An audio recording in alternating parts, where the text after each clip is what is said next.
The Boys, season 4, episode 6, Dirty Business. I'm gonna be completely honest with you. I mean, we're gonna go through the things like we normally do, but I only have 3 major things to discuss. It ain't a Three whole major lot to things. talk about. Yeah. I don't get what this is or why we even had to be doing this at this point of the show. Yeah. Like here's the breakdown. Last, you're gonna walk in and stick something up Spider-Man's ass, and then instead of Spider-Man shooting webs out of his wrist, this one shoots it out of a web hole on his ass. So in other words, he's going to come web on your face. I'm just gonna pause this. I don't. Why is this even needed? Yeah. Well, that brought up one of the other things that I kind of wanted to discuss is, a lot of people have been talking about the fact that The Boys has always been The Boys has always employed some kind of shock value. I mean, look at the first scene where A-Train basically runs into the girlfriend and all this stuff. Stopped building off of that point since the show started. We literally just reconciled it 2 episodes ago. That literally had a point in the plot. This has nothing to do with anything. Nothing to do absolutely with a nothing. thing. This is nothing at all. them using shock value for humor. It's not funny. It doesn't work. It's really not funny at all. It's not just funny shock for the sake of shock, and at this point, it seems like they're just doing it to make everybody uncomfortable or whatever. But my thing is that why Laz Alonso? Why a mainstay? Why the guy again? Who the writer's room has chosen to be the moral compass of the show. Does he need to go through these embarrassment takes over and over and over and over? Huey is literally cosplaying as a sex slave in this show, and he gets off easy compared to Emmett. Yeah. He didn't have to shove anything up anybody's butt. He didn't have to take anything to the face. Well, at least he got to wear a mask. Yeah, at least he got to wear a mask. Sure. It's like I'm tired of this, man. From the wife crying over the incel being dead to she's fawning over his member to now I have to play booty pirate peekaboo with Spider-Man. Like I'm tired of this shit, man. Yeah. And it doesn't get any better for either of the other black characters either. Like if you thought that it was bad for Laz Alonso, buckle up, because A-Train and Sage get to take a ride down Invalidville as well. All over it. We were doing the cognac joke the last episode. Yeah. Now we're talking about my family's long storied history of slave catching. Because that's very relevant to whatever the fuck is going on in this show right now. So I saw some sort of interview with one of the showrunners. I can't remember. I think it was Kripke, where they basically said that Tech Knight for them is their Batman. And so a lot of the things that they do... So this is what you think of Batman? A lot of the things that they do in this episode, they felt like was funny to kind of take a lampooning to Batman in that way. I really hate people's introspective views on classic characters. If you don't like them, don't write them.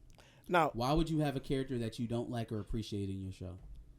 Now, I'll be specific and to say that they were talking about what goes on in the Batcave scene specifically. Yeah, I never wanted to see this. I never wanted to see Bruce Wayne in the eye of a sexual deviant. Like, this doesn't do anything for me. Y'all might quietly think that shit is funny in the room together in the bubble that you live in, but this shit is not going over the way that you think it is. I swear to God, it's not. No, the worst part is how tone deaf the answer was. Like, the question was literally about how basically, you don't think it's much that Huey just lost his father, and now you're basically he's being sexually assaulted by Batman. And he was how hilarious literally, that must be. The answer was, "Oh, you took that a dark way. We thought it'd be funny if you." That literally was the answer to that question. That's how he answered it. Yeah, we thought it was funny for a man to be sprinkling his father's ashes in the morning and then to be getting vaginal secretion smeared over his nose in the afternoon. Hilarious. You're not laughing? I'm still laughing. That was funny. Happening to her? She gets shot in the fucking head, and now she's as dumb as she is when she's watching reality TV, missing her opportunity and allowing Cracker Girl to slide into her place. Like, there was no other way that we could have thought of how this opportunity would happen or how Firecracker could actually maneuver her way in between Homelander and Sister Sage. No. Complete happenstance.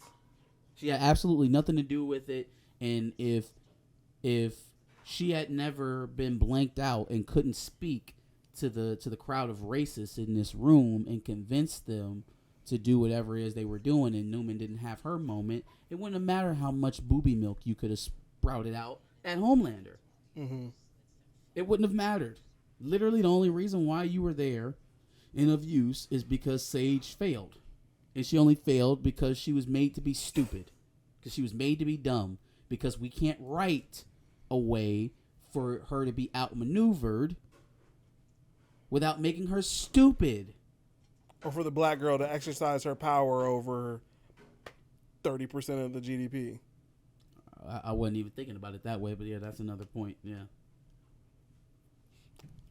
I just feel like my boy Kripke got one too many wedgies at one point in high school, and I fear that it was some black people that gave it to him, and now he's taking out his anger on every black character he sees. How do we come out of this episode with Firecracker having a better trajectory than Sister Sage? How did that even happen?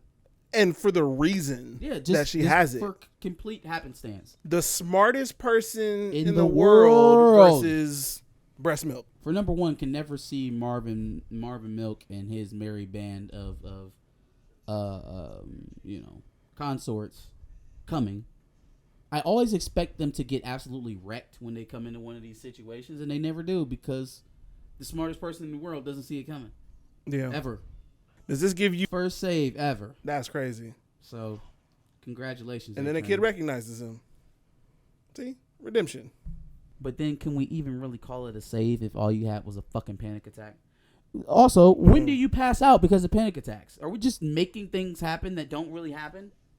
Did you care about the fact that literally Tech Knight's worst nightmare is donating to Black Lives Matter? Again, what is your deal, bro? What is your fucking problem? Oh my God, no! Don't give money to black people! That is so funny to you. Why? Jesus Christ. So yeah, I'm gonna hold my tongue when it's the Innocence Project or any of that other shit. But whoa, Black Lives Matter, no! I'll tell you anything you want. I swear to God, not those black people. That's the worst thing ever. That's what it was. It's literally what it was. I'm supposed to be so amused. It's so funny. Like this man is writing a masterclass in microaggressions. I'm just like I'm really over it. But this is supposed to be left leaning though. Right. It's supposed to be anti alt right. Like this is some of the most racist shit I've seen on TV in a long while, and I don't understand. At least the black butler comes in and kills Tech Knight.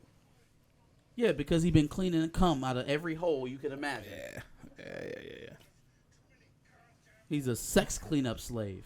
Yikes. I'm surprised the imp that was chained to the wall wasn't black too. Yeah. Yeah, we can make Alfred black. All this Alfred does is clean cum out of holes. Why not? Because it's funny. Because it's funny, man. When bad things happen to black people, it is so funny. Especially when it's sexually associated. Or about slavery. Man, slavery jokes are so funny. Yeah, well, genocide it is, I guess. Yeah. We'll see how we handle that one. Yeah, but, I mean, there only being 2 episodes left in the season. Overall, I feel like the show's kind of suffering from its own success. The things that made it stand apart from typical superhero television shows at the time is now what they're focusing on, and it's just not really. They're like doubling and tripling down on it unnecessarily. Yeah, this hasn't been the best season for me. I'm not even really all that excited. I'm more excited to see the next season of Gen V than I am of the Mainstay Boys, which is surprising to say the least. I didn't think I'd ever say that, but that's where we are. You know, we review Power and we're reviewing The Boys right now. Do you think the writer's strike had something to do with like the quality of writing specifically in both of these shows? Unless you're telling me it was a different set of writers who were doing these seasons, but with Power, it's always been like that. Like Power has consistently been like that since the final season of the original show. I think we're on the worst 5-episode run we've ever been on in Power. But to your point, The Boys is This uncharacteristically is so. uncharacteristically bad. Power is still kind of on That's the money. their normal. Yeah, Their normal Sure. is bad to unacceptable. sure. I agree with that. So yeah, give us your thoughts on this week's episode of The Boys. This was episode 6. Dirty Business. Dirty Business. What happens with Billy Butcher and his split personalities in his head?